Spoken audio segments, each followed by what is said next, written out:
আজকে তোমাদের সঙ্গে আমি শেয়ার করছি তোমাদের অনেকের রিকোয়েস্টেড ভিডিও লাল সাদা শাড়ি।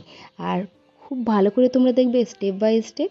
আর বন্ধুরা, তোমরা অনেকেই কমেন্টস করেছো আমরা একদমই শাড়ি পরতে পারি না দিদিভাই, কিছু একটা হেল্প করো। তো আজকের ভিডিওটা তোমরা খুব ভালো করে ফলো করো, স্টেপ বাই স্টেপ আমি দেখিয়ে দিচ্ছি। প্রথমে দেখতে পেলে শাড়িটাকে সুন্দরভাবে প্রথম দিকে আমি কিভাবে পেটিকোটের মধ্যে দিয়ে নিয়েছি, তারপরে পিছন দিক দিয়ে ঘুরে এসে আবারও কোথায় আমি শাড়িটাকে রেখেছি, এগুলো স্টেপ ফলো করো। আর এখানে দেখো খুব ভালো করে, ঠিক এখান থেকে দেখো বন্ধুরা, এখানে এই অতটুকুই শাড়ি পেটিকোটের মধ্যে টাক করে নিয়েছি। এবার আমরা একটা বড় দেখে ভাঁজ প্রথমে তৈরি করব। দেখতে পেলে বড় একটা ভাঁজ এখানে আমি নিয়ে নিয়েছি। এক্সট্রা কাপড়গুলো পেটিকোটের মধ্যে খুব ভালো করে দিয়ে নেবে।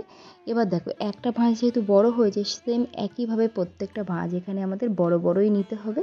আর আজকে কুঁচির মাথাটা দেখো আমি ডান হাতের দিকে রেখেছি, তার কারণ আজকে আমি তোমাদেরকে দেখাবো একদম ট্র্যাডিশনাল ওয়েতে একটা শাড়ি ড্রাপিং, মানে বেঙ্গলি স্টাইলে শাড়ি ড্রাপিং, যেটা তোমরা পরতে খুবই ভালোবাসো।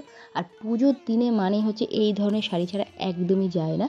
তো এখানে আমার অনেকগুলোই কুচি পড়বে, তার কারণ আমি কিন্তু আজকে শাড়িতে ব্লাউজের পিস যেটা ছিল সেটাকে কেটে বাদ দিইনি, যে কারণে আমার অনেকটাই কুচি পড়ে। আর অনেকটা শাড়িতে যদি কুচি পড়ে সেটা আমার বেশ ভালো লাগে। তোমরা যারা এরকম অনেক কুচি পড়বে এরম ভাবছো শাড়িতে, তাহলে ব্লাউজ পিস যদি মনে হয় যে প্রয়োজন নেই, তাহলে ওটাকে রেখে দাও, ওটাকে কাটবে না, তাহলে তোমাদের শাড়িটা বড় হবে। আর বড় হলে শাড়িটা তোমরা কিন্তু ভালো করে পরতে পারবে।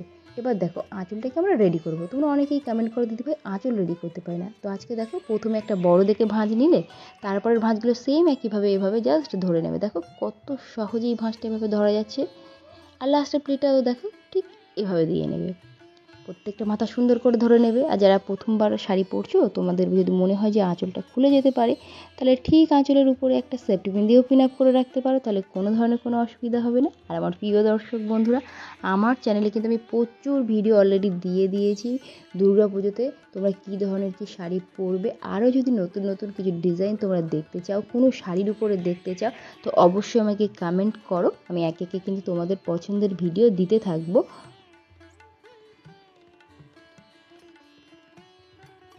তো এখানে দেখো বন্ধুরা, ভাঁজগুলোকে কিন্তু খুব ভালো করে ধরে নেবে। আর যেখানে যেখানে অসুবিধা হচ্ছে সেখানে অবশ্যই একটা করে সেফটি পিন পিন আপ করে রাখো, তার কারণ যতটুকু রেডি করছো তোমরা সেটা যেন কোনো অবস্থাতেই না সেটা খুলে যায়, সেটা মাথায় রেখে যদি মনে হয় যে সেফটি পিন এখানে পিন আপ করার প্রয়োজন, তাহলে অবশ্যই পিন আপ করো।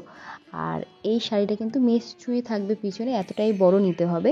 আর সামনের দিকে চেষ্টা করবে শাড়ি যেন বেশি উপরের দিকে উঠে না যায়, তাহলে কিন্তু ওই পাড়টা যেটা আছে ওই ডিজাইনটা কিন্তু ভালো লাগবে না, এটা খেয়াল রেখো। পিছনে দিতে হবে মানে পুরো শাড়িটাই যেন পিছনের দিকে না চলে যায়, এটা খেয়াল রেখে মানে তোমাদের সুবিধা মতো সামনের দিকে যতটুকু প্রয়োজন রেখে পিছনের দিকে দিয়ে নেবে। এবার দেখো এখানে ভাঁজগুলো সুন্দর করে ধরার পরে ঠিক এই যে তলায় যে কাপড়টা আছে এটাকে টেনে নিয়ে গিয়ে আমরা পেটিকোটের পিছনে খুব ভালো করে টাক করব। চাইলে ওখানেও একটা সেফটি পিন দিয়ে পিন আপ করতে পারো। আর দেখো এবার আমি কাঁধের উপরে একটা সেফটি পিন দিয়ে পিন আপ করে নিয়েছি।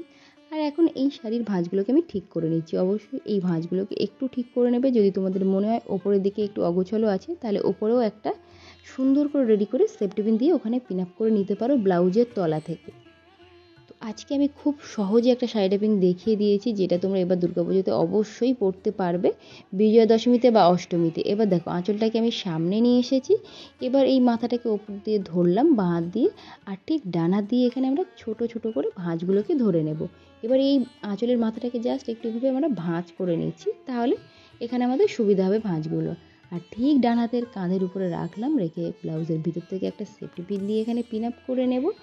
তো আমার প্রিয় দর্শক, আশা করি আজকের শাড়ি ড্রাপিংটা তোমাদের বুঝতে কোনো ধরনের কোনো অসুবিধা হয়নি। যদি হয়ে থাকে আমাকে আবারও কমেন্টস করো, আমি নেক্সট ভিডিওতে, তো এখানে তোমাদের সমস্যা হচ্ছে সেই জায়গাতেই কিন্তু আমি আবারও ভালো করে বলে দেবো।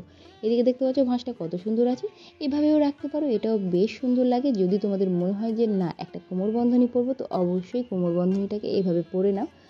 আমার তো কোমরবন্ধনী পরতে ভীষণই ভালো লাগে। আর তারপরে এখানে একটা কমপ্লিট লুকের জন্য নথ পরে নিয়েছি, তার কারণ এটা একদম বিজয়া দশমীর জন্য পারফেক্ট একটা শাড়ি ড্রাপিং। তো আমার প্রিয় দর্শক বন্ধুরা, এরকম সুন্দর সুন্দর শাড়ি ড্রাপিং দেখতে হলে অবশ্যই আমার চ্যানেলটিকে সাবস্ক্রাইব করে রাখো। পাশে থেকে একটা ছোট্ট বেল বাটন আছে, ওটাকেও হিট করবে, সাথে অল বাটনটাকে একবার হিট করে রাখবে, তাহলে যখনই এরকম সুন্দর সুন্দর শাড়ি ড্রাপিংয়ের ভিডিও আমি আমার চ্যানেলে আপলোড করব, সবার প্রথমে নোটিফিকেশান কিন্তু তোমাদের ফোনে পৌঁছে যাবে। তো আজকের মতো করবো এখানেই আমি টাটা, দেখা হচ্ছে আবারও একটা নতুন ভিডিওতে। তত সময় ভালো থেকো, সুস্থ থেকো, বাই।